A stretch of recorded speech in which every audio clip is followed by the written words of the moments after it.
Everybody share this. Hey, little mama. How long you gonna be down there, Monty? You should come out here, unless you doing something else. But, hey, what's up, y'all? Listen, y'all share this. Somebody tag the post and tell them I'm about to address them directly. Share this. Y'all let me know when he here. Block Bender, what's up, Chief? What's up, my man?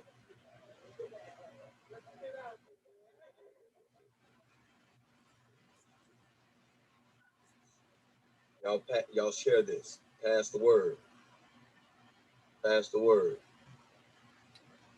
I gotta address something real quick, Monty. That's why I'm not gonna have you join. But let me know if you gonna come out here or I'll slide down on you. Y'all share this. I got a message for Duboski Gunn since he want to throw threats.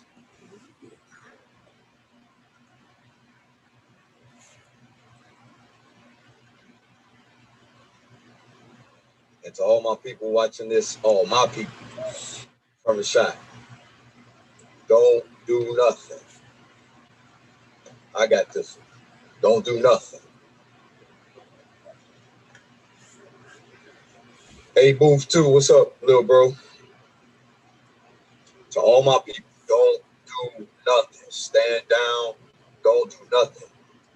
Don't do nothing. Everybody just be cool. I got this. I'm going to show y'all how bosses handle situations. So y'all share this. Once I see at least 50 people in here, I'm going to address it. Go ahead and record it, screenshot it, do all that. Right now, I'm in Forest Park, out west, at Casa de Puros, 7410 Madison. I'm here right now. So whoever want to pull up, the most of you want to pull up, I'm right here. The moment you show up here, I'm going to go live.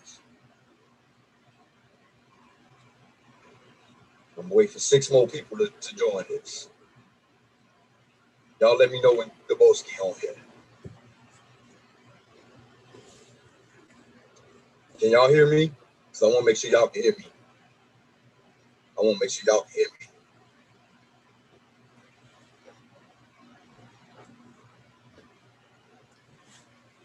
If you can hear me, let me see some thumbs up in the comments.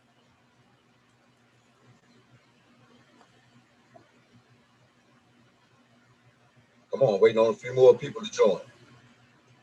Go get Duboski. Go get him. Go get him. Emmanuel Bowman, what's up, bro? Some guy out here throwing threats. Want to threaten my life. So I'm going to address it directly. But all my people, not do anything to Duboski Gunn. I got this. I got this. Everybody, stand down, chill out. Don't y'all worry about nothing.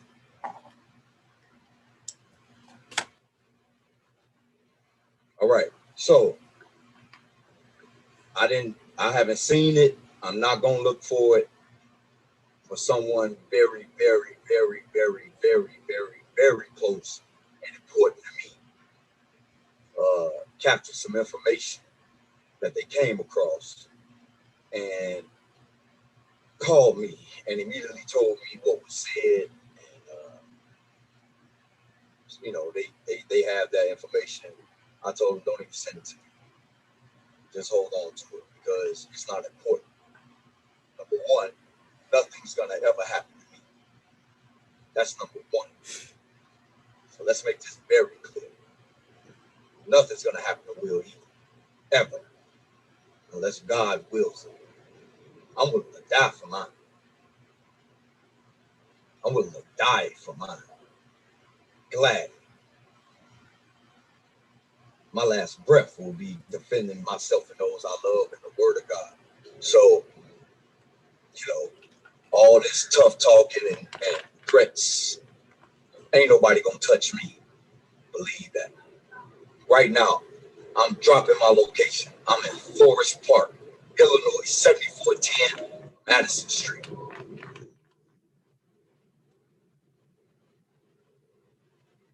You dare come up here, dare even step foot up here,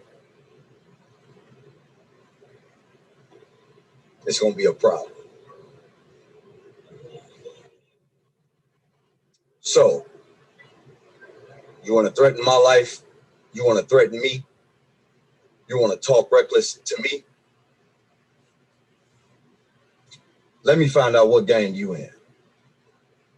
You're a traveler, you're a four-corner hustler, you're a vice lord, you're El Rookin, you're a conservative vice lord, you're an insane vice lord, you're a GD, you're a BD, you're a breed, you're a whatever you are. Let me know what you are. Let me know what you are. You just step foot up here at 7410 Madison Street in Forest Park, Illinois. You're going to find out. That's on my life. None of my people, don't go look for that man. Don't touch that man. Don't even say nothing to that man. That man he really don't know me. And he really don't know he's being used by the enemy. A lot of people don't know that they are agents of Satan. They don't know. The wicked don't know they're wicked. Many times they're doing all types of things. They don't know that they are being used by Satan himself. I'm a man of God. I'm a man, period. I'm a man in these streets. I'm a man everywhere I go. So if you're as tough as you say you are, pull up to Casa de Puros in Forest Park right now. 7410 West Madison. The moment you pull up, everybody in here will go live. I want the world to see what's going to happen. But let me tell you why you are so drawn to me, Duboski Gunn. You know why? Because you're like a moth to a flame. The man of God in me disturbs your demons. The man of God in me makes you irritated in your soul. I'm ether to you. I'm ether to your soul. But I'm willing to help you if you really want to be helped. You want to be delivered. You want to be set free. You want to know what it feels like to really be a man? Come holler at me.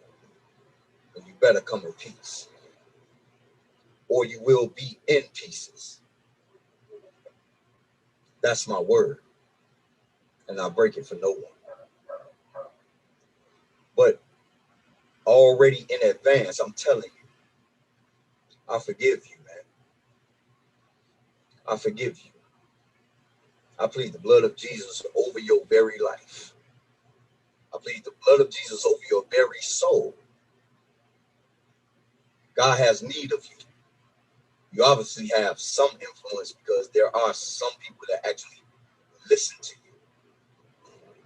And so you should probably use that as an opportunity to educate yourself on who God is so that you can help deliver and bring forth other lost people like yourself into the knowledge of Christ. That would be your best bet dealing with me. I promise you. I promise you. Again, I'm at 7410 West Madison Street right now. I'm going to be here for a minute. You show up here, you better be coming in peace with your hands up. And I'll be at church tomorrow as well. And if you dare show up at people's church,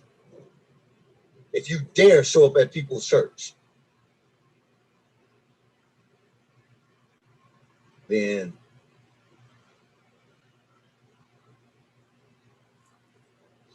you're going to meet God. One way or the other. So I'm going to be right here. 7410 West Madison Street. To all my people, do not do nothing to that man. Don't even address that man. But I forgive you in advance, man. I forgive you. I'm going to grant it before you even recognize your wrong. I'm a grant it before you even apologize, if you ever apologize. I'm granting grace.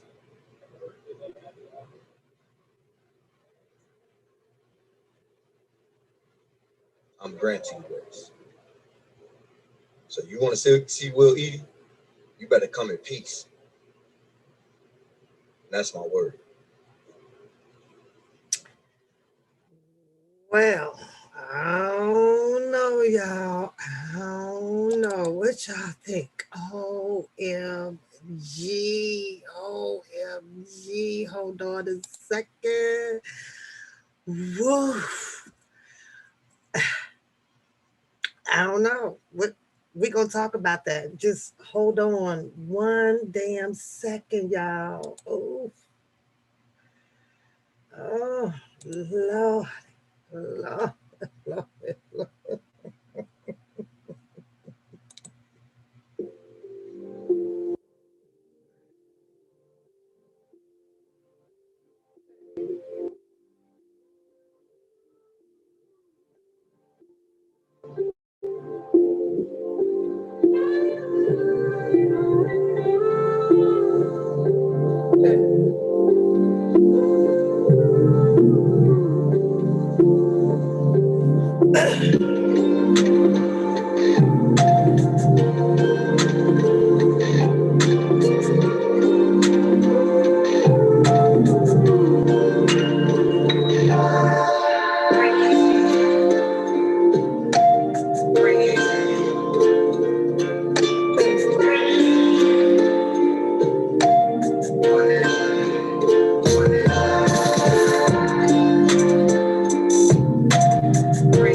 Let's talk about it, child. Let's talk about it.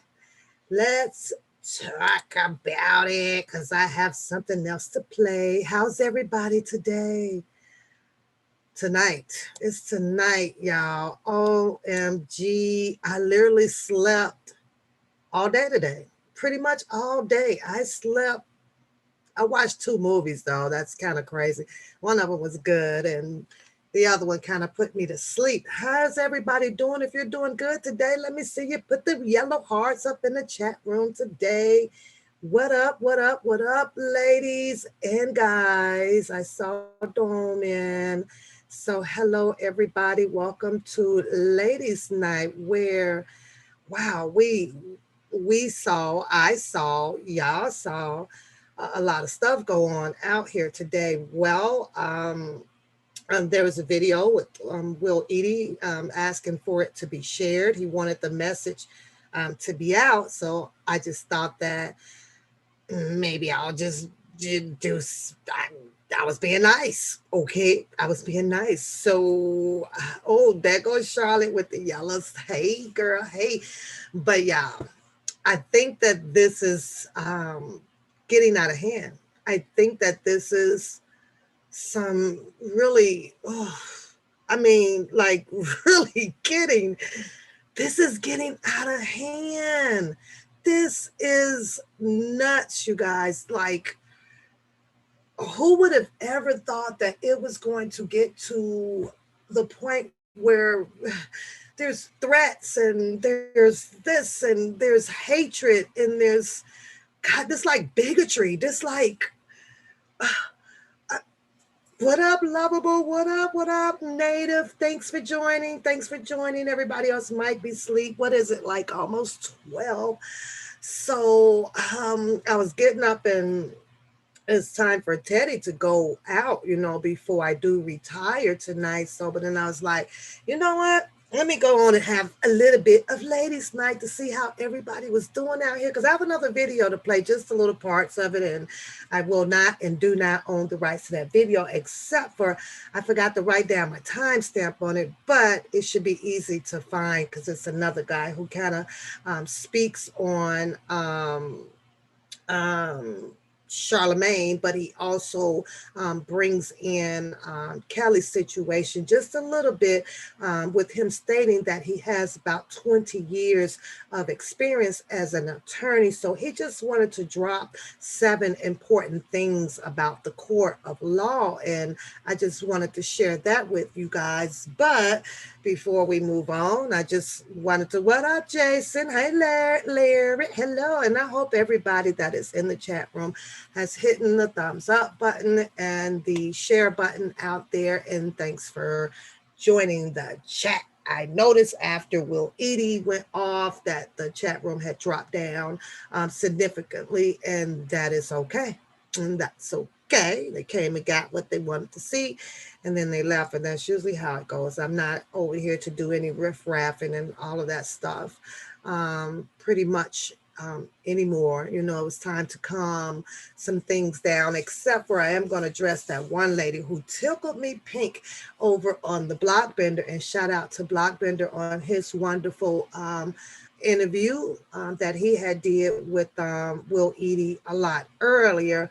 So with that being said, after the interview, I guess that I didn't catch it, but I'm trying to calculate what would make Will Eaddy come out here to throw an invite out, right, to the guy Duboski Gunn. So I guess I'm going to have to understand that there was some things or something said off of the Duboski Gunn's channel that got back to Will Eaddy that he didn't like, that sparked and or ignited this situation. But I was hoping, I was not hoping, but I was thinking like, well, okay, when you know how long you're gonna sit there, we're gonna give it some time, because he was like, he was gonna record it. He's like, he was gonna record everything, so that part of the episode would be up, right? But unfortunately, nothing really happened. So I guess that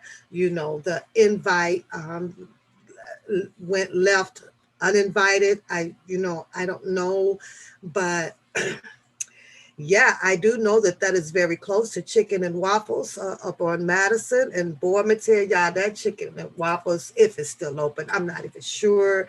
But last I ate there, y'all, day food is fine, because you get some greens and some mac cheese, or you could just have your Chicken and Waffles up in there. It's not a pretty big place, to my understanding. I think they may have a second location out on the south side, but I don't know.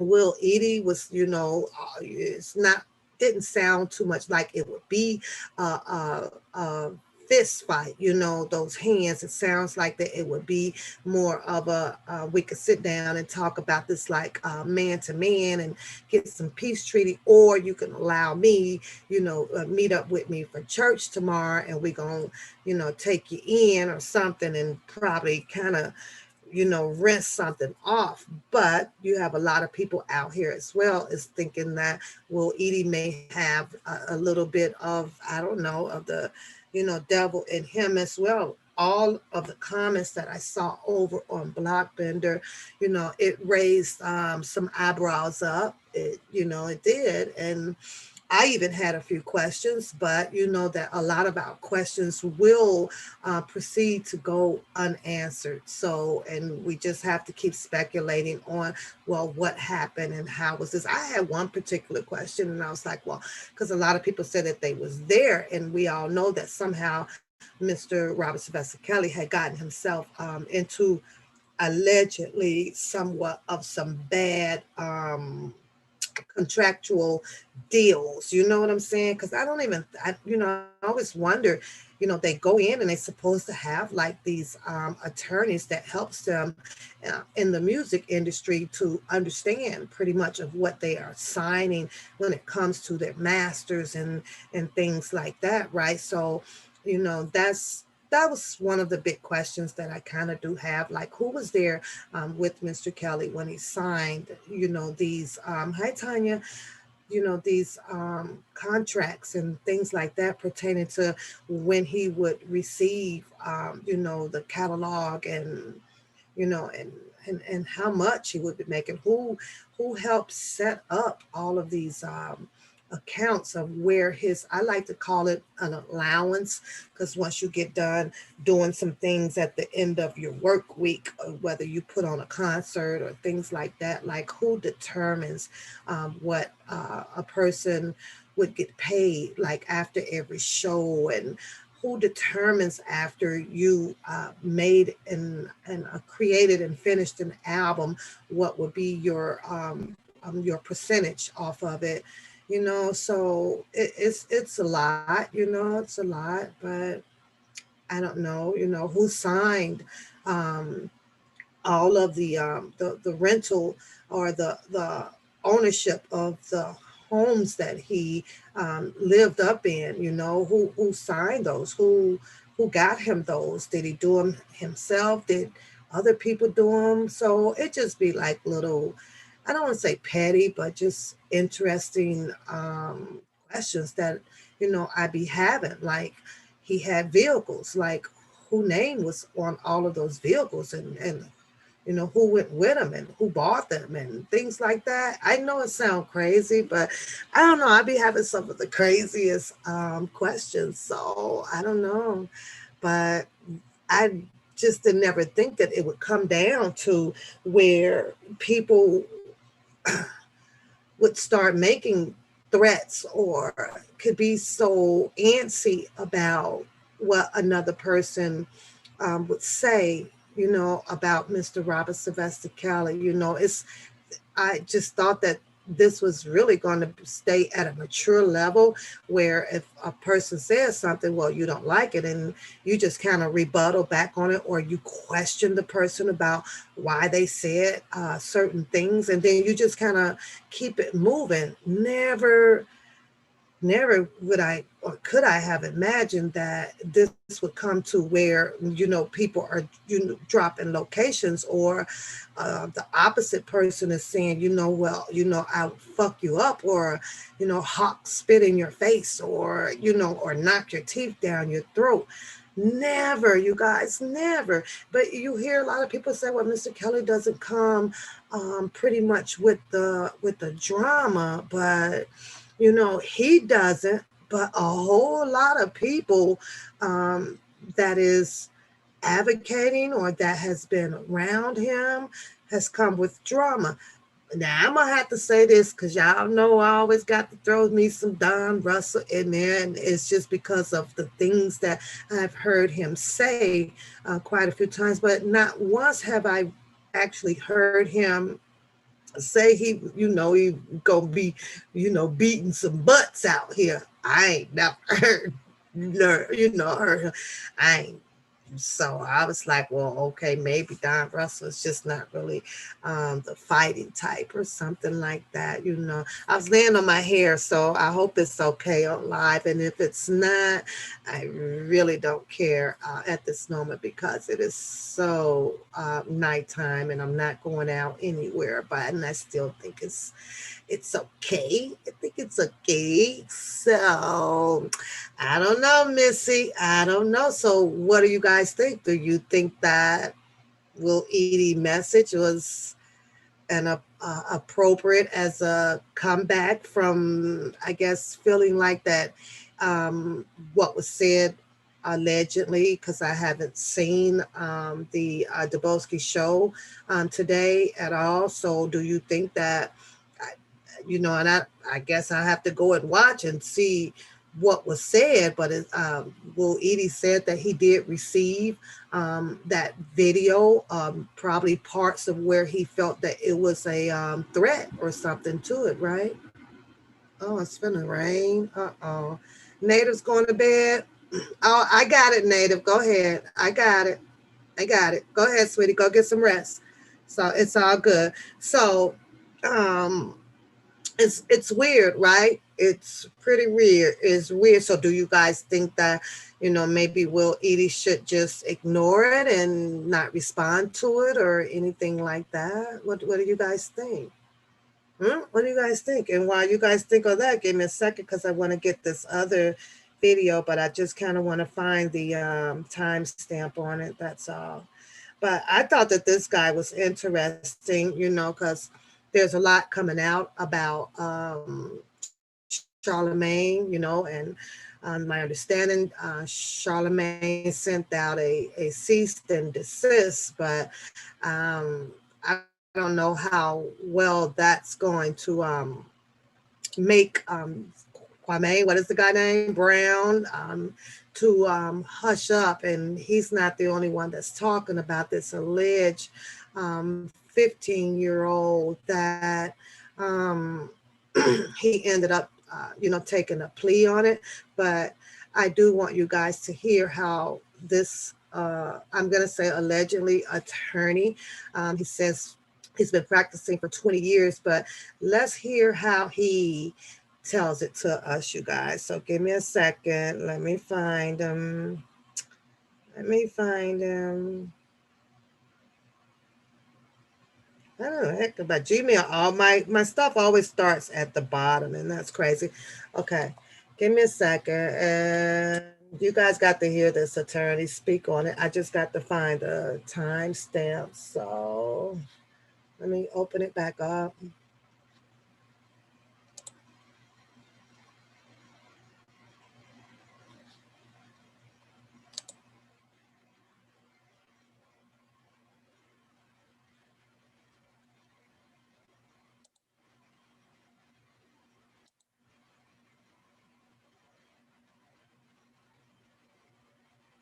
lead attorney here. Hope you guys are doing well. Now, Charlemagne the Okay. God. Oh, Let me go. I'm gonna fast forward so I don't be they're that going to long. depend on testimony. They're going to depend on evidence, cameras, and all types of circumstantial proofs that they can get to try to demonstrate what went on. In our legal system, you are not convicted. You are not punished for what you did. No one is ever punished for what they did. They are only punished for what they are proven to have done, right? And in some cases, the reverse happens. Some cases, you can be completely innocent. You could have not done an act, but a jury can be convinced that you did, and now you're punished for something that you didn't do. So whether you did something or not really isn't even the point. The point is, what can the prosecutors prove? And in this case, it could be that they could not prove that there was a sex act between the 15-year-old and Charlemagne the God. Charlemagne was 22 at the time, guys. So it's not like he was 16 or 17 years old.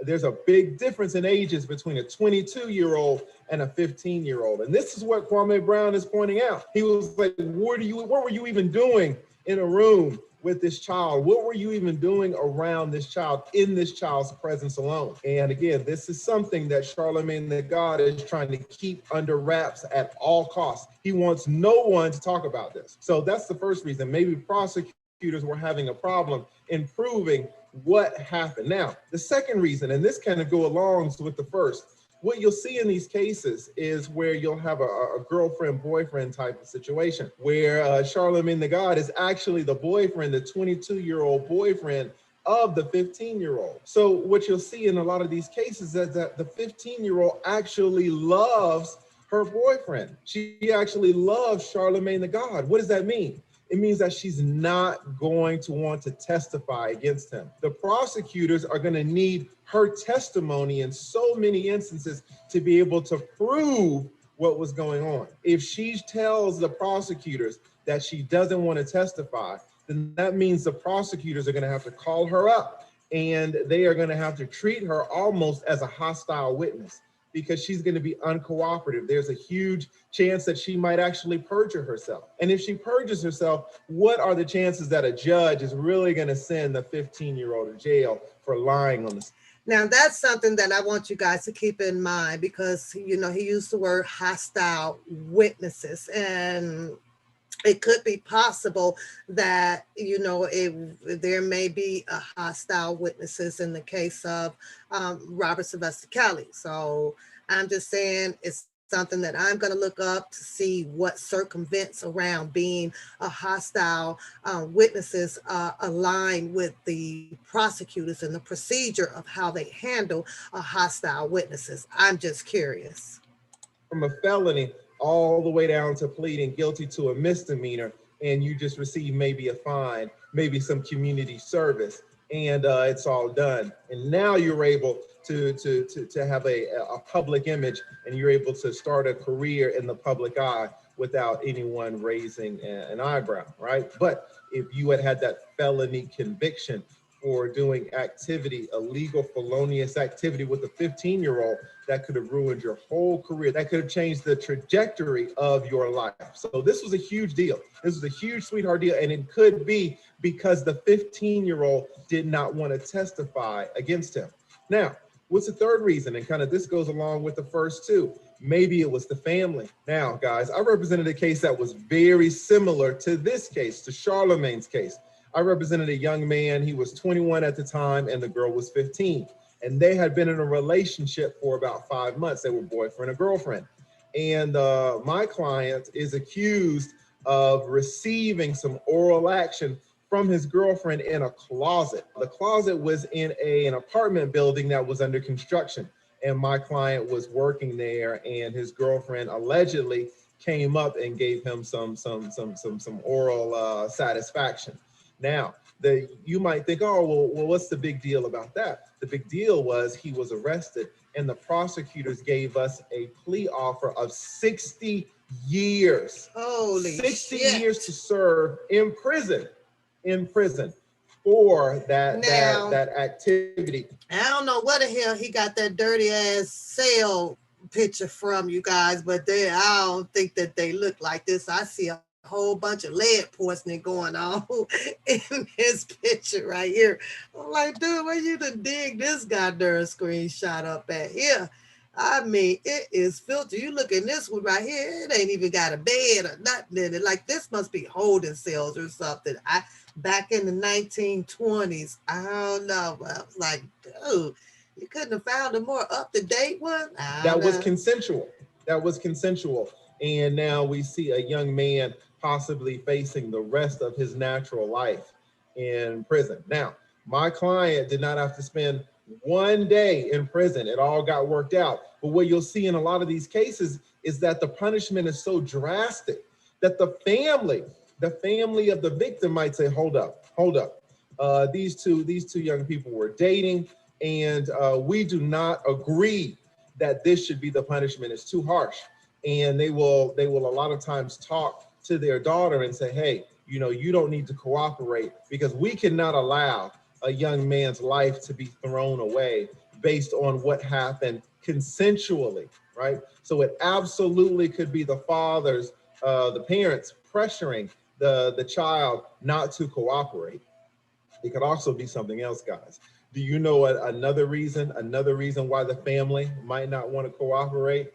Why the family all of a sudden is talking to the prosecutor saying, hey, let's just let this go? Do you know another reason? That's exactly right. You got that money, right? The money talks. And you will see this in so many cases. I think this was a huge part of R. Kelly's case. R. Kelly had a house down here in Atlanta, and he had that house packed with women. And some of them allegedly were underage. And a lot of those family members knew where their underage children were. But what did they say? At the time, they didn't say anything, because it could be with all of R. Kelly's status, with all of his fame, with all of his money, right? The families are like, hey, prosecutors, back off. Police, back off. This is something that the family and R. Kelly can work out. Why is all this police involvement necessary? Two people, a father and R. Kelly, talking should be able to get on the same page. What's the page? The page is money, right? So it could be that Charlemagne the God's family talked to the family, or talked to the prosecutors and said, hey, we need to back off this. We need to be able to plead to a lesser charge so this thing doesn't get out of hand. And maybe the family of the 15-year-old was fine with whatever they worked out, right? So that is absolutely a possibility. What is another reason? What's the fourth reason? What's the fourth reason that Charlemagne the God might have been offered this plea offer? Guys, you got to remember that no defendant, if you are accused of a crime, you cannot insist on a plea offer. A lot of times, especially in very bad cases, the prosecutor won't even give you a plea offer.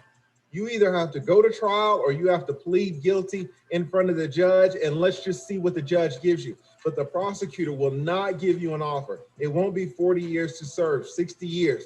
They'll say, listen, you got to roll the dice. You either plead guilty and take what the judge gives you, or you go to trial and see what the jury gives you. But we are not going to participate at all. So Charlemagne the God did not have the option to insist on that misdemeanor plea deal, right? So how did he get it? This is the fourth reason, and this kind of correlates to everything we were talking about before. The family.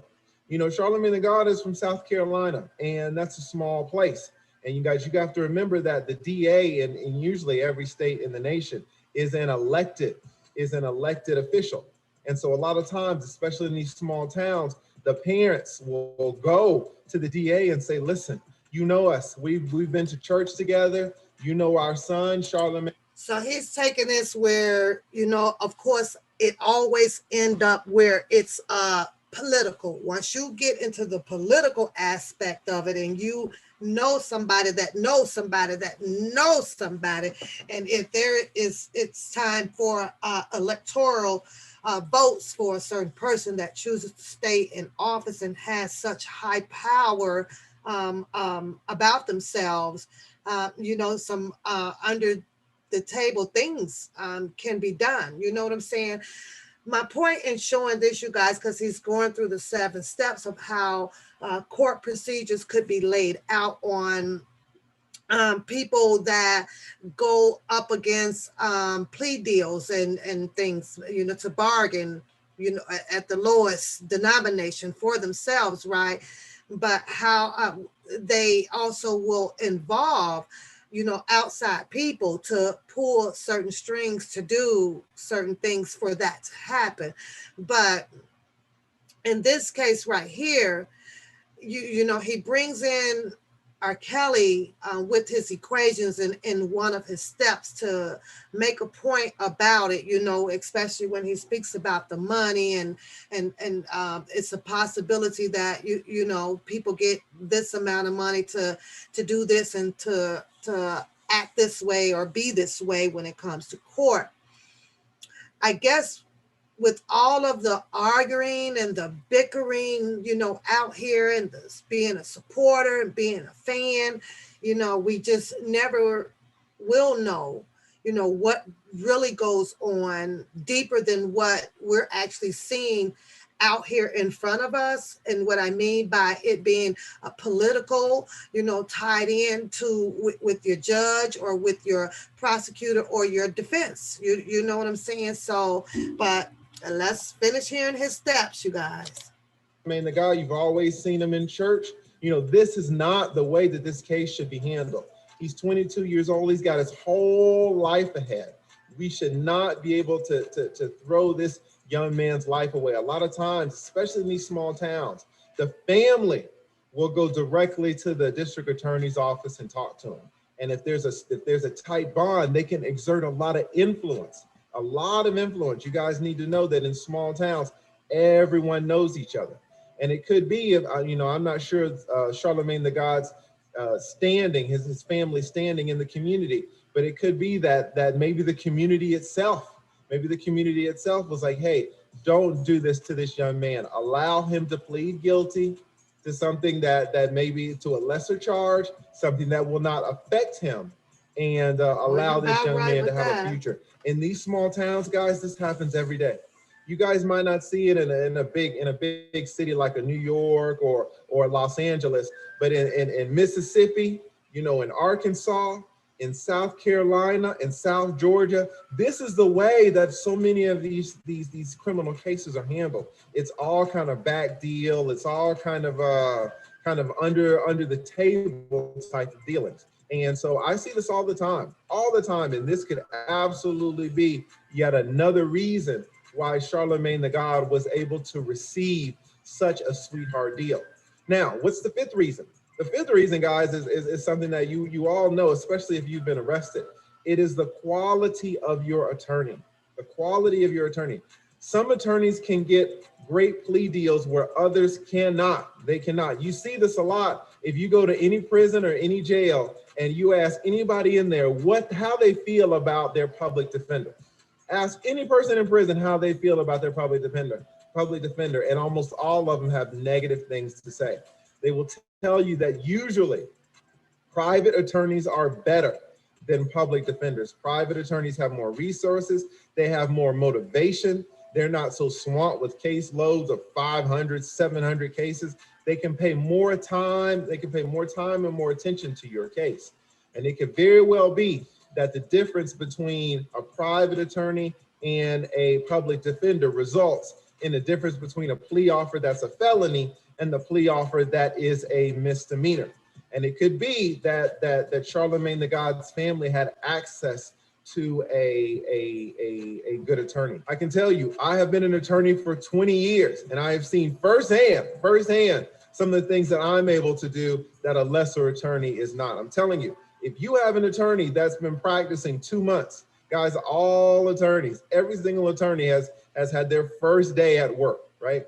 If your attorney's been practicing 2 months, if your criminal law attorney has been practicing 4 months, you're probably going to go to jail, right? Because if you've been an attorney and practicing for 2 months, how much do you know? But what if your attorney's been practicing instead of 2 months? What if they've been practicing 10 years? What if they've been practicing 20 years? You see a huge difference between a 20-year veteran and an attorney that's been practicing for 4 months. So if he had the type of attorney that was able to go into that district attorney's office, sit down with the prosecutors, and say, hey, listen, you know me, you know, if we go to trial, I'm going to put it on you, right? And you don't want to lose. You have your reputation. You want your numbers to be up. You want your convictions to be up. You want to be able to show that you have a high conviction rate. Let's just go ahead and plead this out. Give me a deal. You know, I've talked to my client. We are certainly willing to take a misdemeanor charge, and we will plead guilty today. And it could very well be that you catch the prosecutor on a good day and he says, fine. He draws up the paperwork. Your client comes in. You plead guilty to the misdemeanor. You don't have to register as a sex offender. Your career is saved and everything is done, right, guys? Okay, now before he goes into the last two steps, right, I just want to mention this, right? Sounds familiar, right? The rumor out here had it that they was trying to get Mr. Robert Sylvester Kelly to take this plea deal, right? And if he takes the plea deal, that they wanted him to register as a sex offender. You guys remember that one? Because I certainly do. But what did Mr. Robert Sylvester Kelly say? He said that he was not guilty, wanted to go to trial. So that tells me right there that he has made a choice to sacrifice his entire career because he feels and he knows and he said it that I am not guilty on these charges that the government has placed upon me. So right now, what he did was roll the dice and put the ball into the prosecutor's court and on their court side, saying, "You guys bring it on. You guys bring it on. You bring your alleged facts on, your alleged victims on, and you guys try to prove that I have done these things that these people have said that I have done to them." So with that one, you guys, when we're talking about Mr. Robert Sylvester Kelly, someone who, like he told us, that has been out here in this music industry, given to his fans and supporters, which I am going to talk about as well. But 30 years, and this government came before him to say, you know, well, we can offer you this, and can you do this, and if you do this, we need you to register as this. And this, Mr. Kelly, to my understanding, he said no deal, no freaking deal. So he is going all the way through with this, and he wants the prosecutors to bring it on because he knows differently. And I believe that if he knows differently and he turned down something like that after knowing that he could be facing such a hefty penalty if he does not take the plea deal, which he didn't, he's going to trial. So that tells me he's like, you know what? I'm going to roll the dice. I'm going to sacrifice my whole freaking career because I know that I did not do these things that these people are saying that I did. On the Gayle King, he said, I did not do these things, but yet then you had the government come in and try to offer him a plea deal and want him to register as a sex offender. Well, in this case, we see the same thing that happened to Charlemagne the God. Well, Charlemagne the God, from what I'm learning through, and shout out to the lead attorney that do not own the rights to this document, this information, but we are using it for entertainment and educational purposes only over on the One Papoose channel. So it seems like that Charlemagne the God decided to, well, you know what, I better do this, because I'm young. I got to, finish establishing a career ahead of me. Sounds like to me that he may have had some help with his family members and attorney or some, political aspect of it to help a lot of things of what they're saying, this accusations of what happened to Charlemagne and this alleged 15-year-old to just go away so that I can still build a name for me. I can still build a career for me. I can still make money. But now the tables has turned a little bit. Looks like Charlemagne the God went and opened up a can of worms that was probably should have not been opened up, because it is a lot going on out on the channels with Kwame Brown and Charlemagne the God. Charlemagne the God, like I said, as Mr. Brown mentioned, sent him a cease and desist, but he will not stand down and he will not be quiet about it. In other words, enough is enough. He was like, you're gonna have to come on with it, because if you're bold enough to sit in front and bring down what I guess Kwame Brown is explaining, or to expose or to shine light on nothing but your people, you know, he kind of challenged him, you know, shine some more light on, for better or worse, of the white colored people or whatever. And he challenged him to see if you would still have a job tomorrow. Kwame Brown kind of went into talking about, well, you know how Angelique, she just kind of sits there and kind of looks like she's just a little bit lost with everything, of course, because, you know, she needs a job too as well. But let's finish listening to the last steps. This is important because these are some of the reasons why he was able maybe to get this sweetheart deal that has protected him thus far. But now it's coming back.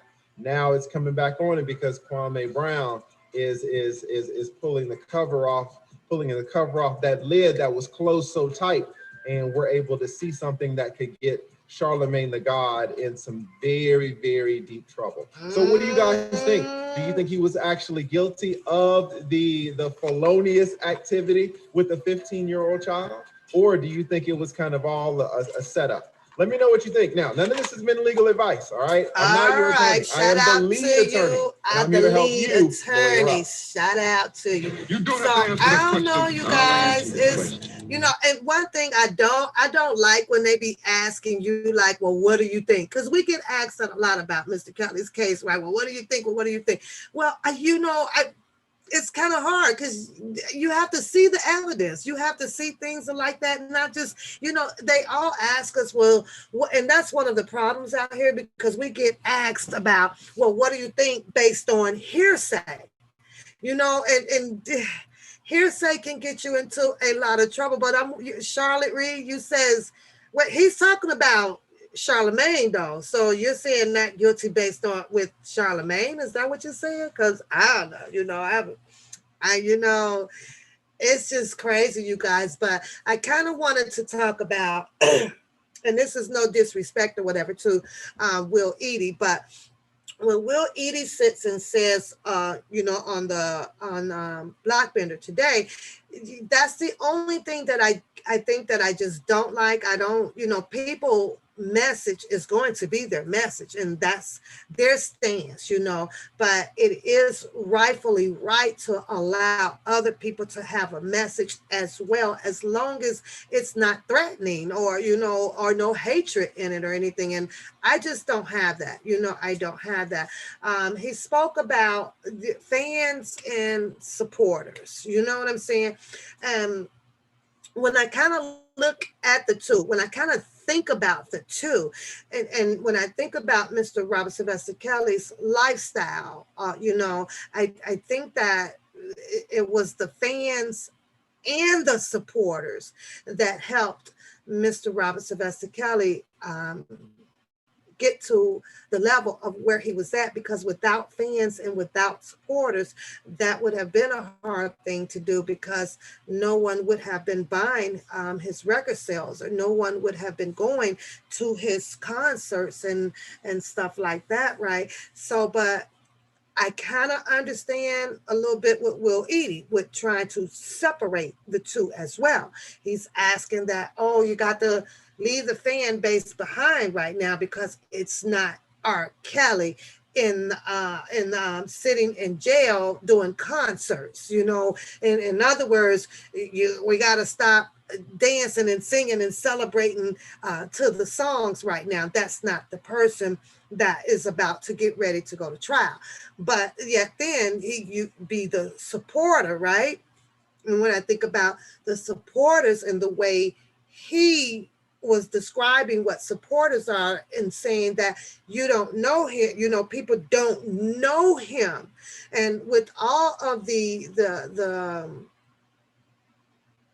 I'm going to say misunderstandings right now, because, we don't know until the trial is over with of what's going on about Mr. Robert Sylvester Kelly. But one would ask yourself, these people that say that they were so close to Mr. Robert Sylvester Kelly, and we all have this, at least I have this question, how did he get into this situation? The fans didn't do it. If he's going to separate it, because the only thing that the fans did was buy ticket sales, buy this, go to concerts, support him on this and support him on that. So it wasn't the fans. So we know that we can eliminate the fans, but the people that was around him, to my understanding, they say that there was people in Mr. Kelly's life a lot longer than Will Eaddy had been into his life as well. But who knows? Who knows? You said Papoose, he's been on his platform bragging about how he used Spanish fly on this young lady. And also, yeah, I saw the whole, I've been, I watch a lot of stuff, Lovable, but it's a lot of stuff that I just, sometimes you just can't touch everything. You just really cannot touch everything. So this was spoken about for years. Yeah, but with like what the lead attorney was just saying, though, doesn't matter what happened, how it happened, or when it happened. When you got yourself in certain situation like that, now it's all about who you know. Who do you know? And in this case, it sounds like Charlemagne, like he said, being from South Carolina, kind of had some backbone out there, with his family, knowing this high top political person, and this political person can get into the ear of another person, and hey, this is what we're gonna do. Hello, Pernell, how are you? Rita, what's up, Rita? So things like that. Rita, I overslept today, but I got you, girl. First thing Monday morning, I slept today, girl. I tell you, I must have been tired because I really don't sleep like that. But today I turned this air on and I really slept today. I didn't eat much today either. So, but I got you, honey. Just give me a minute. I guess I had a long work week. I don't know. But it's crazy, you guys. And the case just gets crazy and crazy and crazy. I don't think, not Mr. Kelly's. I don't think Mr. Kelly's case is getting crazier. I think that his case is going as expected. I do, because the attorneys have not been back out here on any news outlet, the Court TV or any of that. Mr. Griggs is running Court TV, in case y'all ain't been watching your Court TV lately. Mr. Griggs be having his butt on there on a whole bunch of other cases, giving his dialogue on whatever case is going on out here in the United States of America. He always got his little bow tie butt sitting up there on the panel. I'd be like, Mr. Griggs, now, Mr. Griggs, ain't you supposed to be over there with them damn savages? He said, I'd be talking to the TV. I'd be like, now, you supposed to be over there with them damn savages, because you the one set up there and said that that ain't gonna work, Tim. We gonna have to come up with something else better. Cause what y'all done brought me to stick to Mr. Robert Sylvester Kelly, that is some bullshit. Now, give me a minute, 24 hours. Y'all come on back to the office and we gonna conjure up something else. Mr. Griggs allegedly said that. It's like, now over on Court TV now. With the little them little bow ties be cracking me up though, guys. I mean, some of them could be cute, I guess depending on the suit style, but I be laughing at him. But he sits over there on Court TV, you guys, got his nose all up in other procedures, court procedures and stuff going on, giving his dialogue about how he feels somebody else is guilty or not. I don't know, but he was the one that came up with this whole plan of a new plan against Mr. Robert Sylvester Kelly for these savages and things like that, because he said that that their motive from the beginning, it wasn't gonna stick. He said that. Now I do hope that they use that in court. I hope they use that. I hope Greenberg got hold of that goddamn record. That's all he pretty much need though, but Charlemagne, I don't know. This one here is pretty much I don't know. It didn't opened up a closed wound.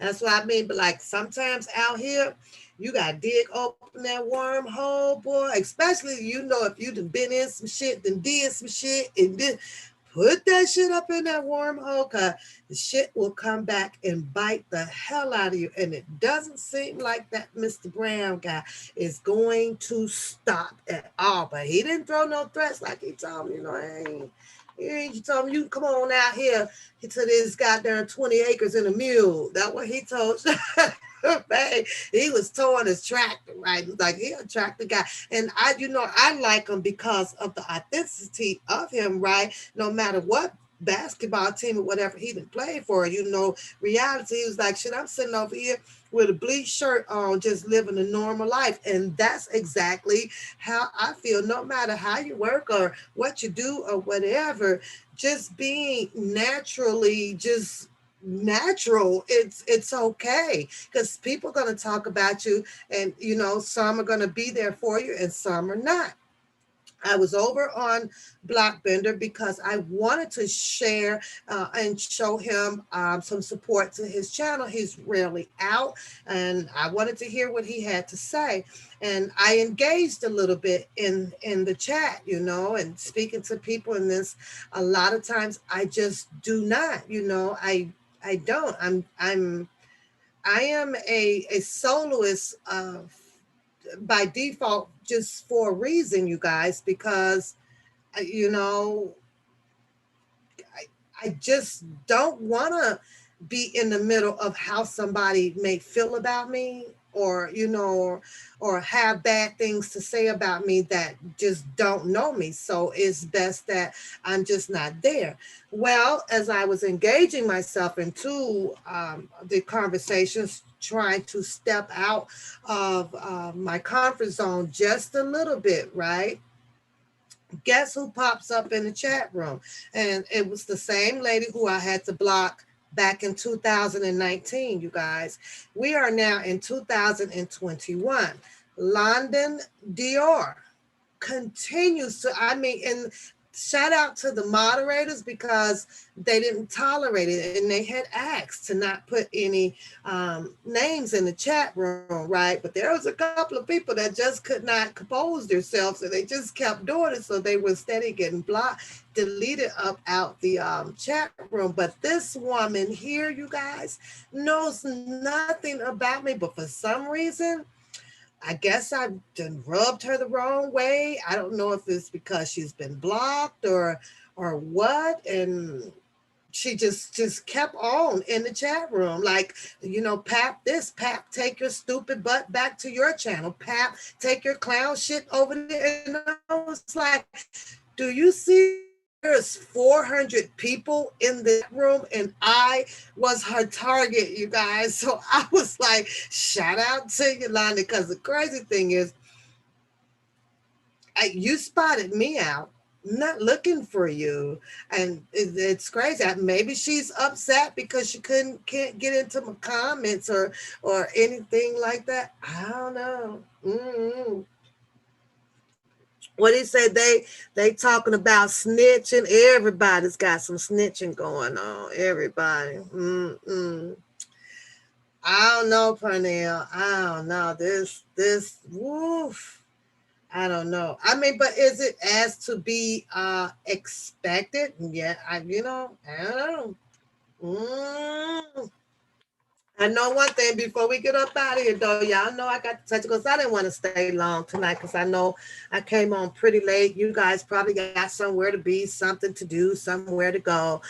So I didn't want to hold up. What up, Forensic? You say you just finished watching the BBs and okay with Will Eaddy and his guest came across as stocky, and I did not offer anything in substance to help Mr. Kelly case, in my opinion. Mm. It's a lot of questions though, forensic. It's a lot of unanswered questions, but because the people of the YouTube is only fans, I guess that the questions that are going unanswered is irrelevant and will continue to go unanswered, and everybody else answers to a lot of the questions out here. To me, it's just speculations. You feel what I'm saying? And that's all the way down to all of the bloggers, all of, because apparently no one was there. I think that if all of the people, and including me, everybody else that has these things to say about Mr. Kelly, aligned with the who, what, when, where, and whys, the questions that I have would be that how did he get into this situation? So if you feel that you are aligned that close to Mr. Robert Sylvester Kelly, how did he get into this situation? And I'm talking about financially and not with the friends, because we pick up homies and lovers and friends along our way as we grow out in society, right? So that's a no-brainer. But I'm just saying, like forensic, like for real, like who was sitting there with him signing these contracts and things like this. But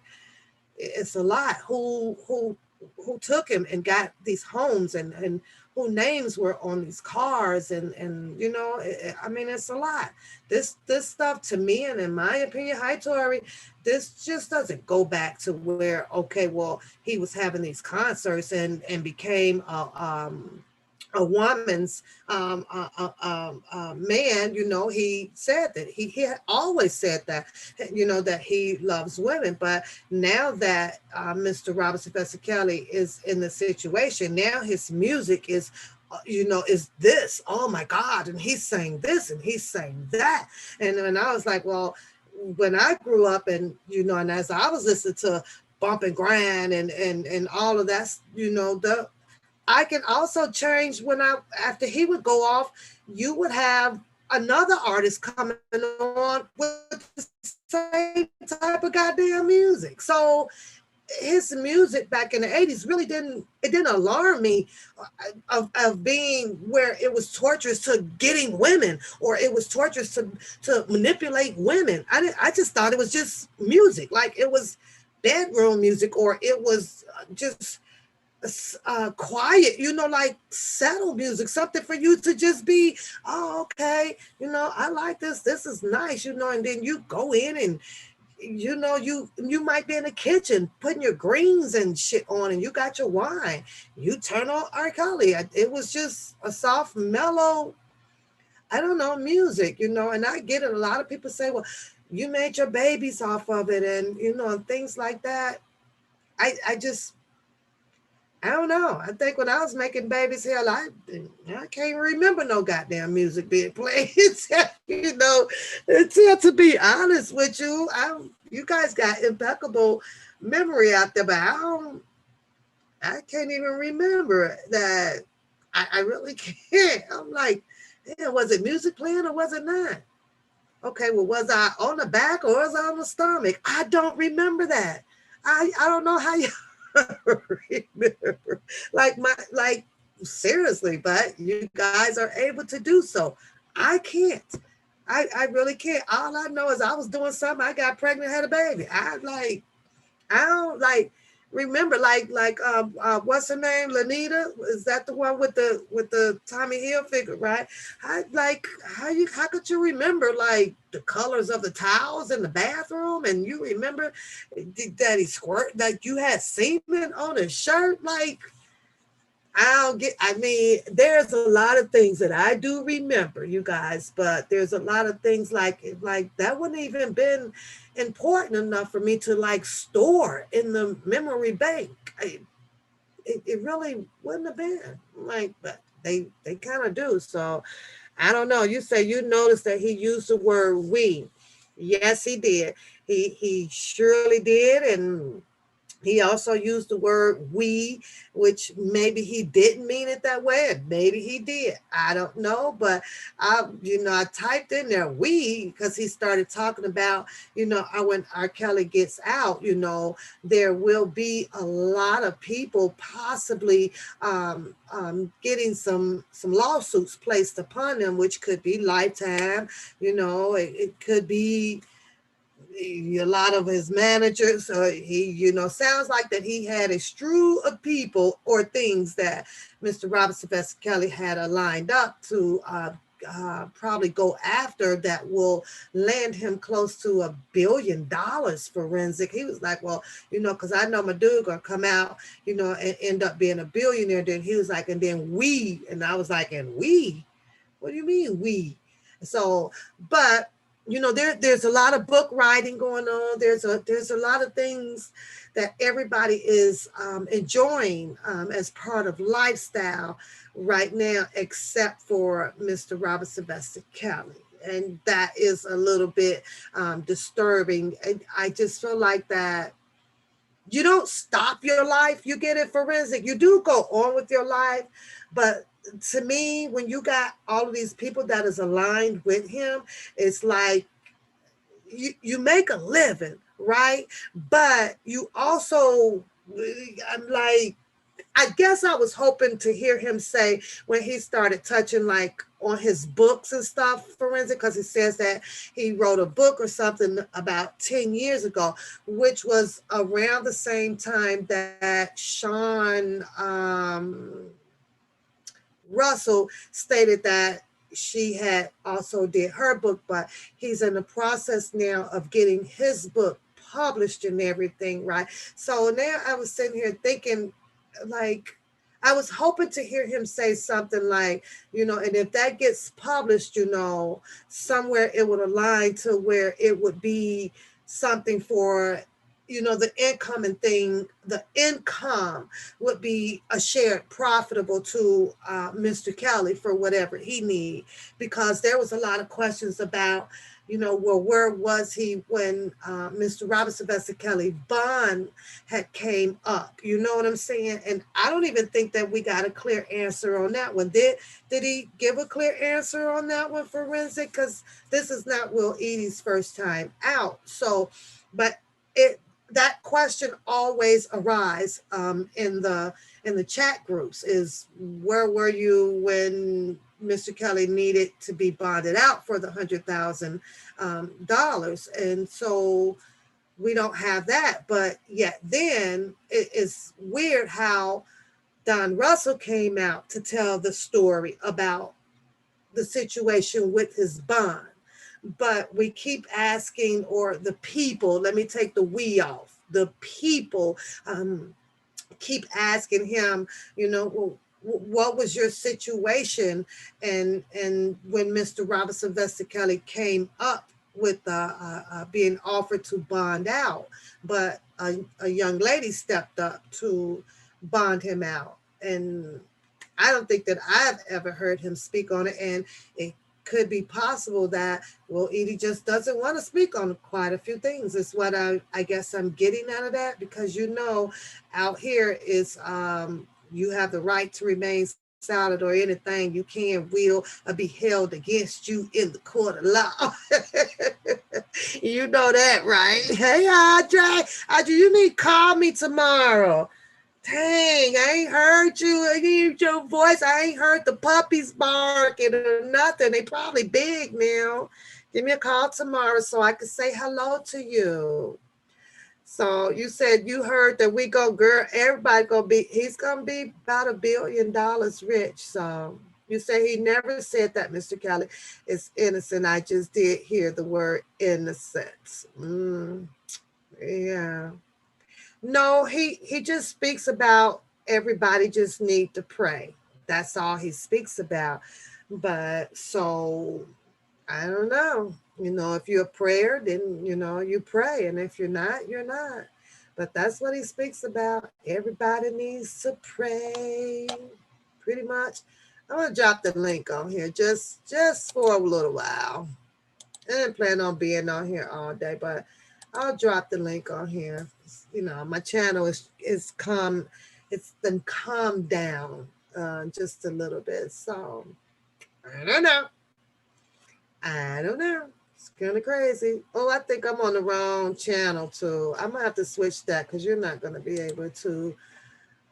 Oh, geez, let's do this.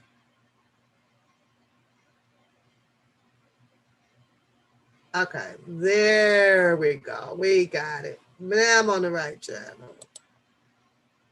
Let's put that one in there. See, when it don't light up, it'll tell me that I'm on the wrong one. So I had to switch the channels. But I don't know. Well, let's get into the last forensic. What are you thinking? What are you thinking with the Drunken Larry and Angelo situation? What do you think about that?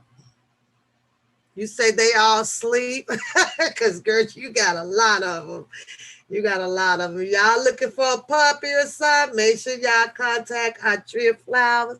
She got them pups over there, papers and all, you guys. She got them babies over there. So you say he speaks as the YouTubers as they are beneath him, and the guy is shady, in my opinion. So I read between the space of what's not being said. I think that I agree with you. What up, Shady? I agree with you, Forensic, but you know what's crazy though? Like it just doesn't happen here. You know what I'm saying? Will Eaddy is as well does Twitter, and I watch Twitter quite a bit. I never see him saying things on Twitter about people to like shut it down or shut up or you don't know or you're just a fan. And there's a lot of Twitters out there that has their intake about Mr. Robert Sylvester Kelly, as well as Instagram. But over here, it seems to be the target. So I don't know. Oh, you sweet back, girl. You know you sweet back. Don't you know you sweet too? Which is crazy. Like, why is it just the people that gets attacked over here? I watch Twitter. I watch IG, and they don't attack over there. They don't engage into one-on-ones or put postings up to where, oh, you people don't know what you're talking about, or or STFUP. They don't do that. It's just like only over here on YouTube. And when I say that the public opinion is like worldwide, it's worldwide. But for some reason, it's just this group of the R. Kelly sector that's right here, which is pretty weird to me. Pretty weird. You say he is angry, and I get it. I understand that his family did that things he did say, because I don't like it, mainly about the rallies, because the people went out there and support. Yeah, that is true. That's true. And for the one rally that he did show up to, he did just show up, to do a prayer, to do some speaking about it. But did he participate in that rally or anything? I didn't see it. The only thing that I saw him was like appeared. He showed up, he did some prayer, and that was pretty much the end of that. So I'm guessing that that's where Bookham decided to come out and be like, well, he's the homie now. He's in the family because he's having these opportunities to be very close to these people that is of Mr. Kelly's um, circle. You know what I'm saying? So that, I mean, it is what it is. But everybody needs a home and people to kick it with. You know, everybody they really do need them. So, but it's a lot. I don't know. I just don't like the fact that it's gotten to the level where so much threatening and so much hawk spitting in people face and so much where I'm going to kill you, or if you go up then I'm going to tear you down and all of that stuff, which is just it's just crazy, you guys. It's crazy.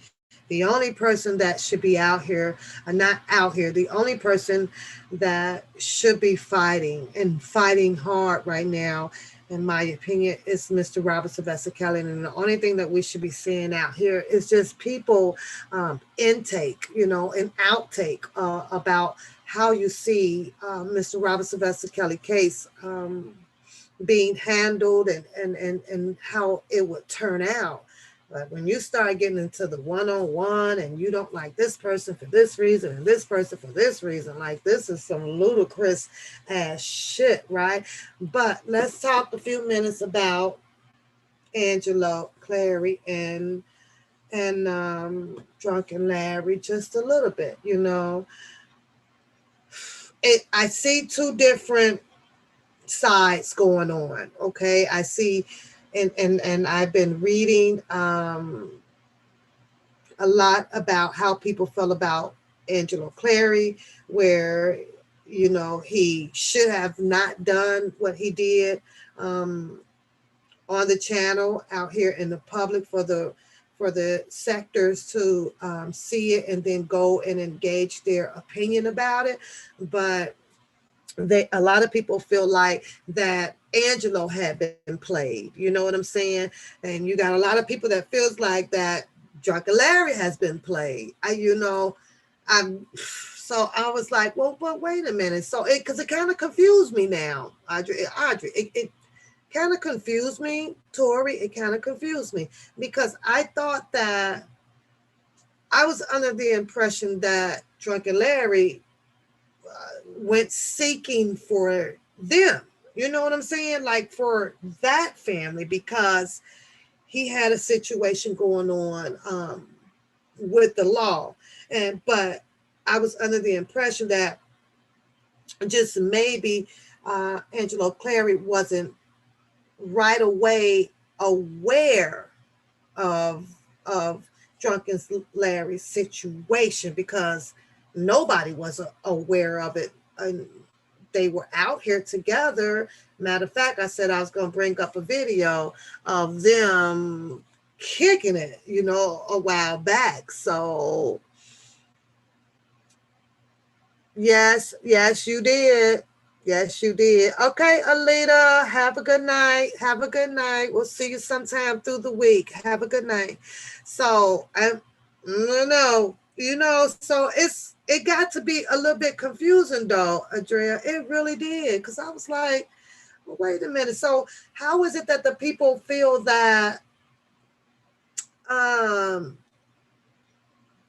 Angelo played Drunken Larry? That's kind of weird, when it was Drunken Larry that sought out that family. And then, the rumor has it out here that he sought these people out because he as well had an agenda, right? So somebody got to make it make sense to me though. But let me find this video right quick, y'all, because they were really, really, really, really, really, really, really just a get away from.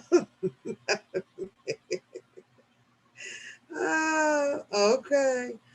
But let me see, because I think I know I sent it to my Gmail. Let me see if I can find it.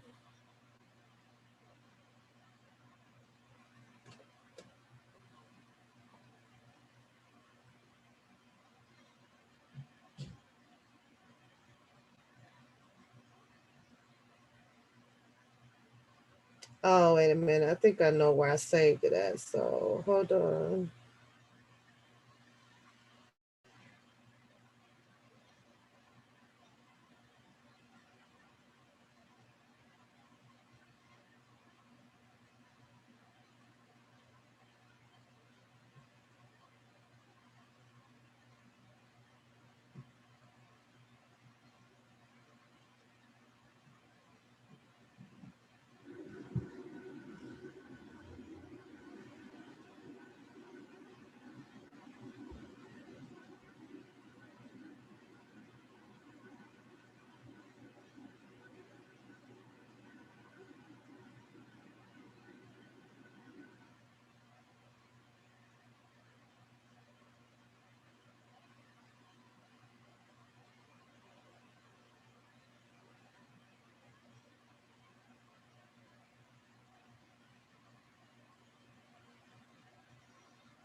Okay, I think I sent it to my other drive and I disconnected it, so I don't feel like plugging it back up right now.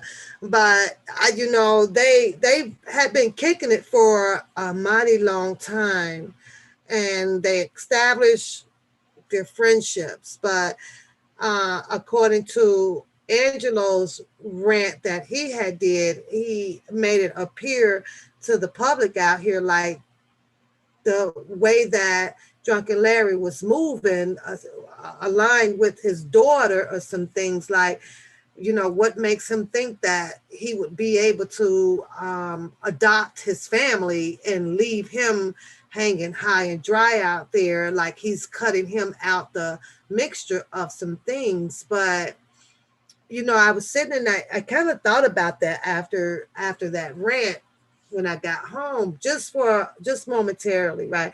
And because I was like, well, what if Azrael did take back, to her dad some of the discussions of what her and Drunken Larry was having or something, because what would have ignited him? What ignite him? What ignited him to have those feelings, like to be able to come out here to do that? That's crazy.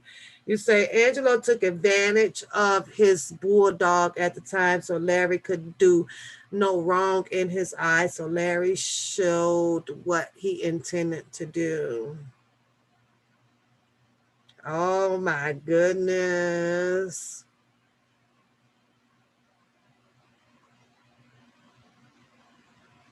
You say you need to call in, Tori? Sure. Let me get my phone. I don't know if it's dead. Hold on. I'm gonna grab my phone, so give me a second. And guess what? It's in the kitchen laying on the counter. So give me 1 second and then you can call in, because that story ended up being really, really, really confusing. So 1 second. Give me a second. Okay. I'll be back in about give me a few minutes. And while I do that, because I don't like to leave without no music. I know it's in the kitchen, girl, because that's why I left the damn thing at. I sure did.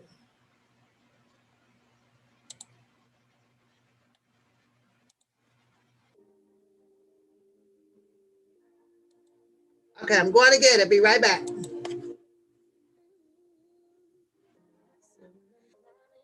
Was in my apartment.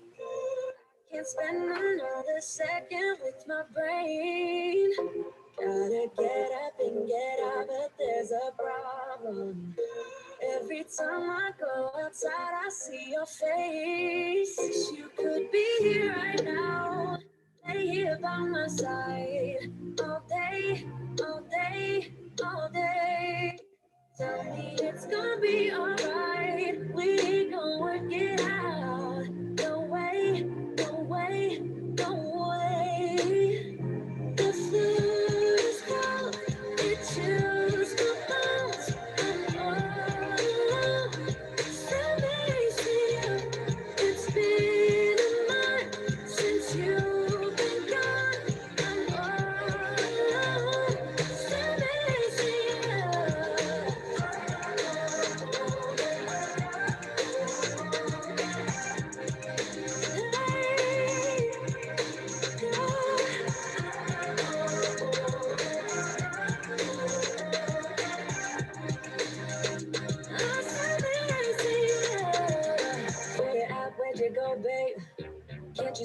I need company. I'm losing it, losing my way. Only get through when it's you plus me. I'm sorry, I'm sorry, I'm sorry. Honestly, can't you just call me? Where you at, where'd you go, babe? Let me fix my mistakes. You could be here right now, lay here by my side. All day, all day, all day. Tell me it's gonna be alright. We gon' work it out. No way, no way, no way, yeah. The floor's cold, it chills my bones. I'm all alone. Family's here. It's been a month since you've been gone. I'm all alone. Family's here.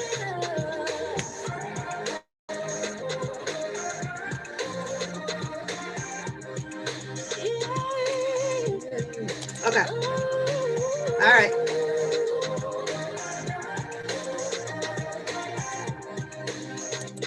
All right. I got it. You gonna call in and give us some tea, girl? Yeah, Nicole, give us some tea. There we go. Put that back up. Okay, I'm ready. But I just thought it was strange. Yeah, really, really strange. But okay, it's open. The phones is open. I'm gonna drop the number because I don't have moderators tonight, and that's okay. What the heck? Ooh. There we go. I got a moment. I can talk. So, but a lot has been going on. A lot. And all of this is about, just one man, the threats and whew, I don't know. I did catch a glimpse of Azrael hanging out over in Ghani. It might be a good thing. It might just be a good thing, you guys, because they might get her over there and put some, she might get hold of the the right motherland. Oh, you here? Okay, Priscilla's here. I didn't know you was here, boo. Okay, all right. She's hanging out with me, you guys. So there is one here, but it's been calm over here now, though, Priscilla. It's calm. I have a lot of people that did leave, so I'm okay with that because I'm not doing. Hey, Trav, I'm not doing any more of the. They can have at that because I know that's not my energy all the time, and I can tell that they wanted it to kind of see or be my energy, and that's not my energy all the time at all, you guys. But let's get this call. What up? You are on Papoose. Who do we have? Hey, this is Tori. Hi, Tori. I think they trade y'all and everybody in the chat. I think they trade each other. You understand what I'm saying? See, I believe it was going to be a money grab. At least that's what I think Angelo thought.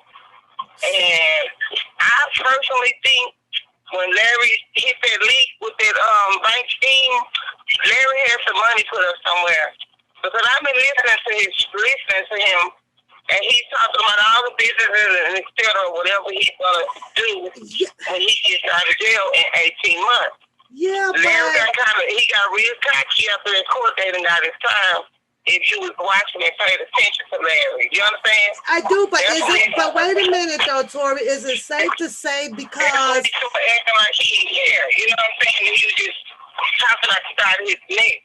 But did Angelo know about Drunken Larry's indictment when they met or after, because it could be after he had learned about his indictment and what he was indicted on, which was mega whopping $1 million, then maybe Angelo took a turn then by saying, well, wait a minute, you know, you got all this, you came up across this money. Because like I say, the older videos that I saw, to me, it appears that Angelo wasn't aware about Drunken Larry's come up on, you know, on some money or the situation that he was in, because you know, once you find out a person is in that type of situation, and if you are doing bad things or corrupted things where there could possibly be some feds around, I gotta find a way to get away from this guy. You got feds lurking around. You could have been. I'm saying because one night, it was last year sometime, video popped up in my timeline. And there was out there, and I thought maybe they were in two different places, but kind of find out Larry had a party. I guess that was his reception or whatever after the wedding. I don't know. But they all was there. You know what I'm saying? Angelo know a lot what's been going on, and he's good at playing the victim. You know what I'm saying? That man is very good at playing the victim. He know a lot of what's been going on with Larry. If you look at some of the videos, you know, he done came on live and you listen to how he talks to Larry, but he be trying to talk in code. But if you slow, you ain't gonna catch on. You know what I'm saying? So I think he know what's up. And Larry made a comment that him 20,000, he helped him out. So if you didn't know what was going on, you was clinging on this man for something. But like you say, I like to this. They was using each other, but now that he ain't got that, he can use Larry for anything, or Larry just pretty much not doing what he wanted to do anymore. Now it's a problem. You know what I'm saying? That's what I really do think it is. Larry ain't doing what he want him to do anymore. Yeah, so but there's still only so much, you know, either one of them can say, because it would possibly hurt each other, you know. They have to hold back, you know what I'm saying? Like I said, they have to put some stuff in that wormhole. It can hurt both of them, right? For the stuff that they do. I agree, but I believe Larry got a lot of information on them and a lot of stuff. And like you say, if he could put out some of the text messages, then Denise was saying how they tried to get us set up for murder for hire. But how can he do that though, Tori? How Drunken Larry won't be able to do that, especially if he has already he went to court and somehow there was already a plea deal or something made on his behalf to have his sentence lowered like that. So he won't be able to come out to do nothing else. Let me tell you something, Larry's a crook. And you can best believe when that man come home, he gonna do something. And you can best believe in the midst of all of this stuff, he done did something and got his hands dirty in something. And they both know, you know, they both got dirt on each other. But at the end of the day, when that I'm curious to know what he's gonna put on his Patreon, because he think gonna upload everything on his Patreon account. So whatever it is, Larry to the point, he got what he wanted up out the deal. You know what I'm saying? Like Will Eaddy made a valid point. A lot of people was out there informing and working for the feds. And we all know Larry was one of them. He got what he wanted out the deal. You know what I'm saying? Yeah. So he ain't got no more to lose. He don't got nothing else to lose. So whatever he put out there, if this man decides to write a book or whatever he decides to do, guess what? It's gonna sell because he know everything that went on. But the catch-22 is, what is it that he gonna say and what is it that he not gonna say? Because it's something that's gonna incriminate him in some sort of way. Right. So it's a iffy situation on both ends. But I honestly truly believe that they both use each other. And if Angelo can't get nothing else up out the deal, so he mad. And all I heard, he broke. Oh, that's. And he got to work like a dog to keep up this girl's lifestyle, and she way over there in Africa. I think being in Africa is a good good thing for her because we all, well, the way I know Africa is a motherland, just maybe they will get hold to her and try to, change her and put the spirits, put them goddamn bones or something around her neck, just might change her. I'm Never just gonna put a saying. cheese root on her foot, Yeah, like, and she ain't gonna be nowhere to be found. Yeah. And the crazy thing, because I end up watching her video and I was like, okay, this girl been trying to do this Beyonce walk for how many years, and her rhythm is just still off. And that ain't no shade. That's no shade, but you know how sometimes it either comes naturally, and no matter how much you practice that walk or whatever, if you ain't got it, you just ain't got it. It just doesn't. It won't come to her. She don't have it. She trying though. She be trying. I be like, nah, she done lost a lot. And she done left Trump Tower. She don't look the same no more. This and that. She just, I don't know. She out of there. She gone. And she over there, and she just don't know it ain't all what she think it to be. Yeah. Out there. Well, I heard. We got a lot of fans out there, and a lot of them people. Once we get wind of who she is, that's not gonna work out either for her. I heard Bookham screaming that she is allegedly Jane Doe number 5 in the indictment. What do you think about that? I believe it, but at the same time, what's gonna stand for her? Look at all this stuff that she got her hand did. Yeah. What's gonna stand for her? She's not credible. I don't think she's credible. Mm-hmm. I think, me personally, I feel like she's gonna out because all this stuff and all the things that they did, nothing has worked out in their favor. And everything, this whole little deal that they done put together, it's all coming apart. Mm-hmm. A lot of them victims, I was listening on another channel and I was reading them comments on Instagram, they don't even want to go to court. The people that threaten them, if they don't come, then they gonna catch their charges. Yeah. You see what I'm saying? So none of this stuff is working out. On how all those people want to be like, and then, like she said, everybody getting book deals. But everybody talking this big old big six talk. But when you look at it, I don't care what you had, but you're only relevant because of who? One person. I don't care what you had, what you got now. All of y'all people are relevant because of R. Kelly. Nobody would know who you are if it wasn't for him. So all of y'all are eating on his name, right? You know, I don't have an issue with none of his friends. I'm not gonna disrespect the people, but at the same time, I really feel some type of way about the interview. You know, it was good hearing about his personal life or whatever, but at the same time, I kind of feel some type of way about it. I got a bunch of questions about it because my only thing is he's angry. I understand that. His family done took a lot of hits. Okay, I understand that. But if you're a man of God, it's a way you act about a certain thing. It's a way you carry yourself. And it's a certain way you address issues if you're a man of God. And the way stuff that is being handled, I don't like it. And that's just me, my opinion. I don't like it. Because ain't no man of God gonna act like that. That's you know what would be epic? What would be epical is to see actually Will and Keith and Don on a panel, them three, and just run it. Like just run it. I like to see those three on the panel. I do. Like, well, that would be interesting to hear. Yeah. Mm. He's a man. I understand and I get that. You know, and it's sad that, his family has, they done took a lot of heat because of this, a rumor that's being put out or whatever. That's not right either. They don't deserve that. But at the same time, you coming out here and you shitting on his fans.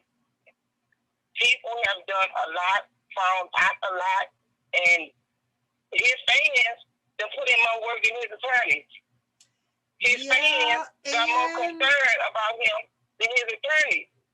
As his well fans as making more noise But And the every people time, that know him personally. and every time you hear Mr. Kelly speaking to the people, to the public, you know, he always says thank you to my fans.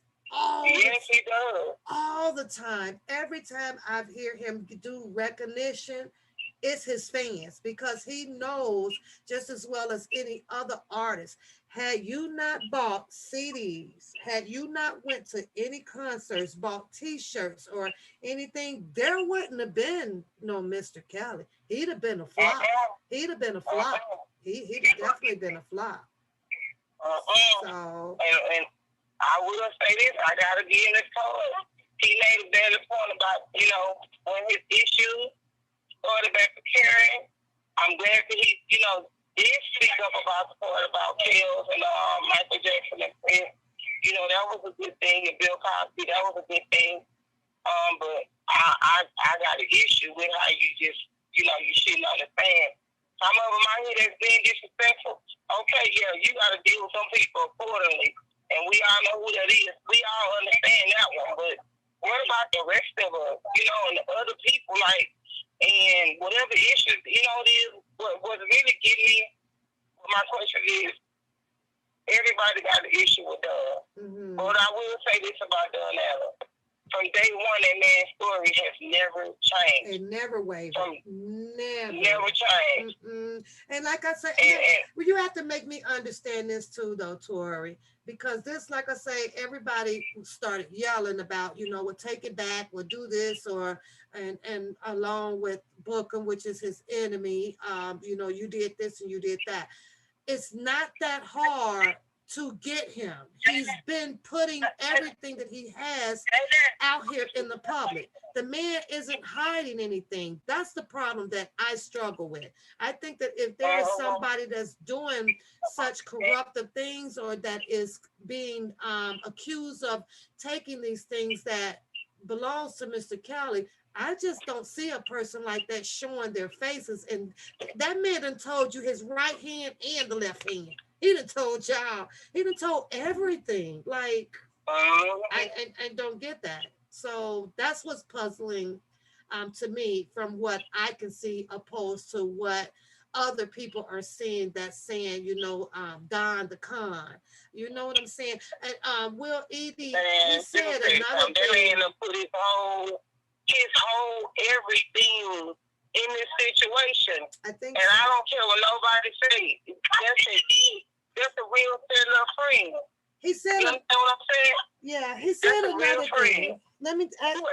Well, Eaddy said another thing, something aligned to where, you know, what person would come out and claim that they're spending money on this, or they did money on this and they did money on this, as opposed to a friend, someone that's close to him. You know, they wasn't there looking to receive money back. And I was like, but that if you're working for him, who works for free? Nobody works for free.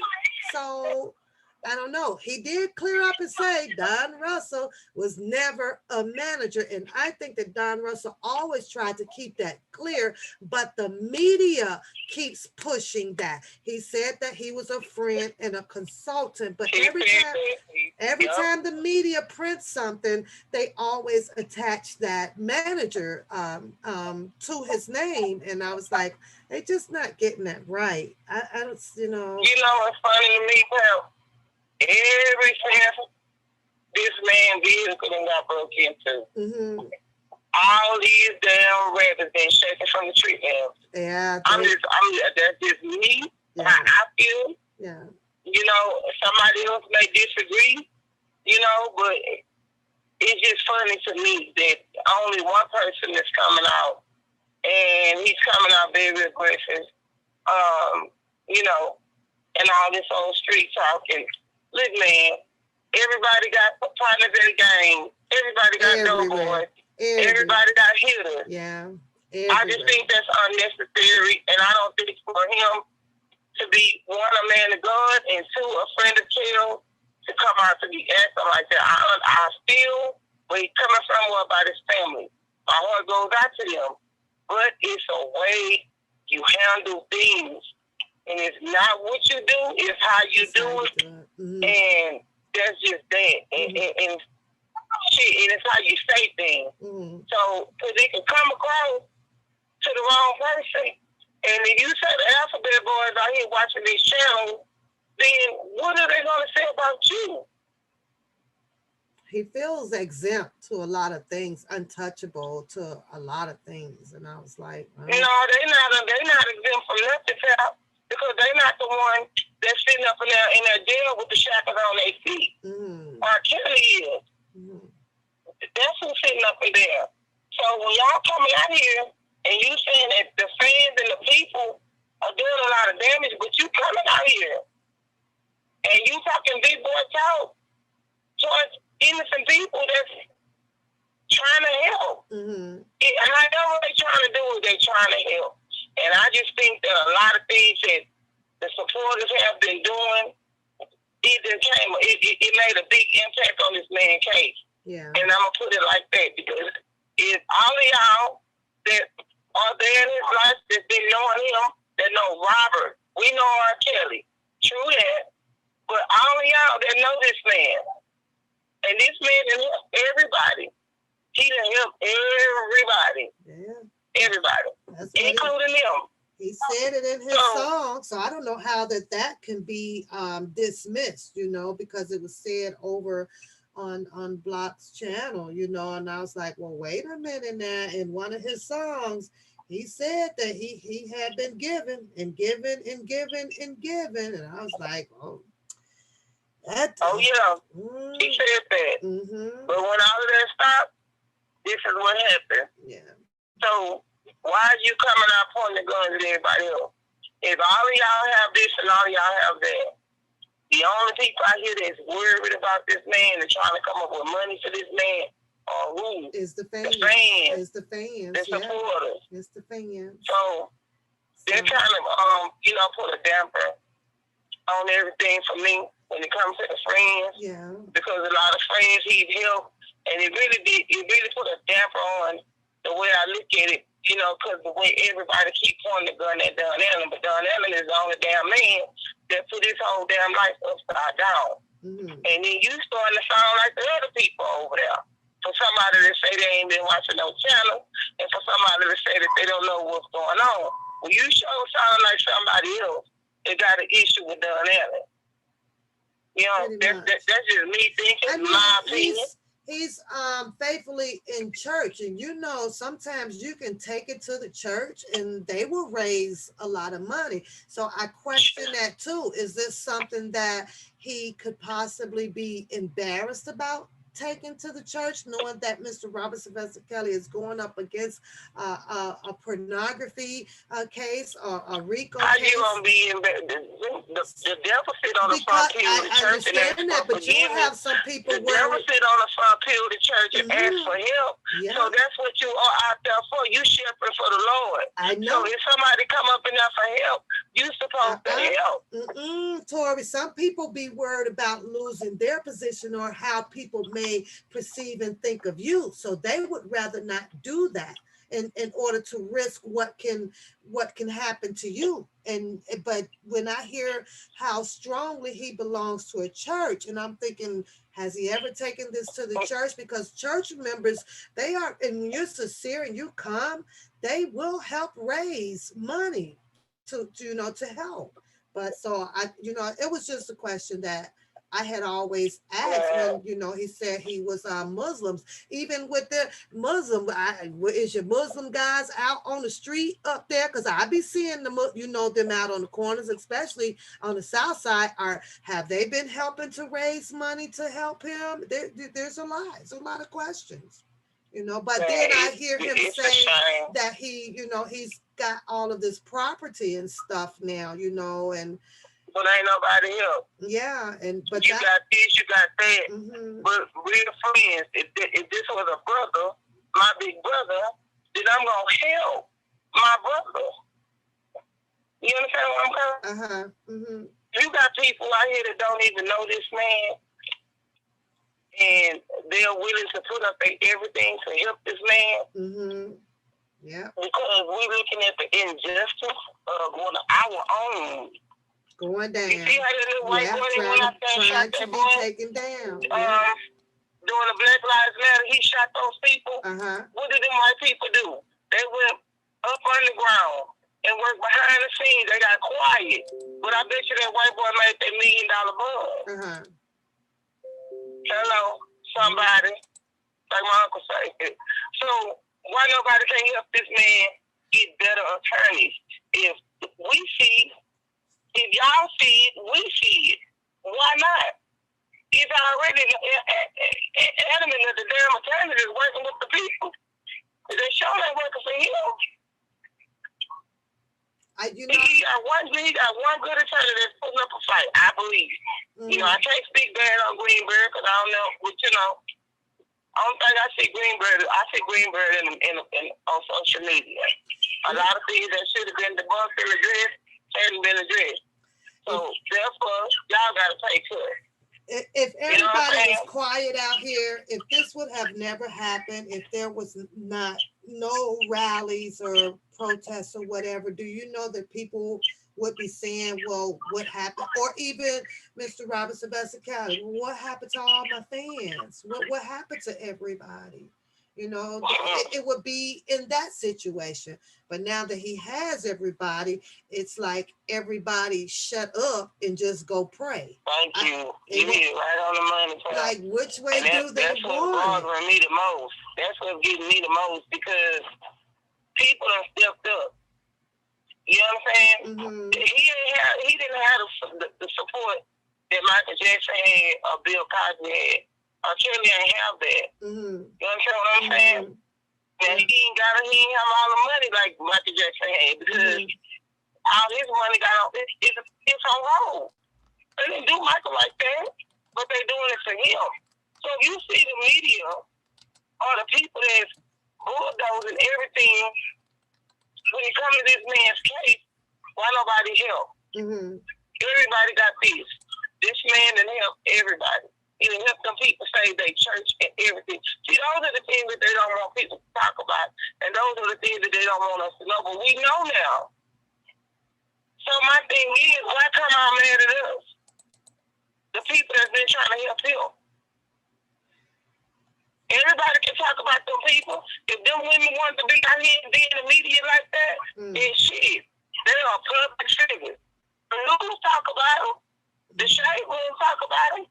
But why can't their name be mentioned by the blogger? They don't go up against.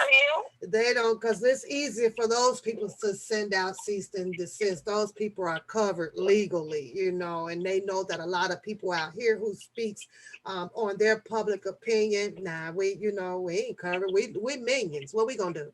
So it's easy to address the people that they know these people ain't gonna do nothing, as opposed to the Shade Room or TMZ. Yes, you know how fast they'll have a cease and desist on their darn threats?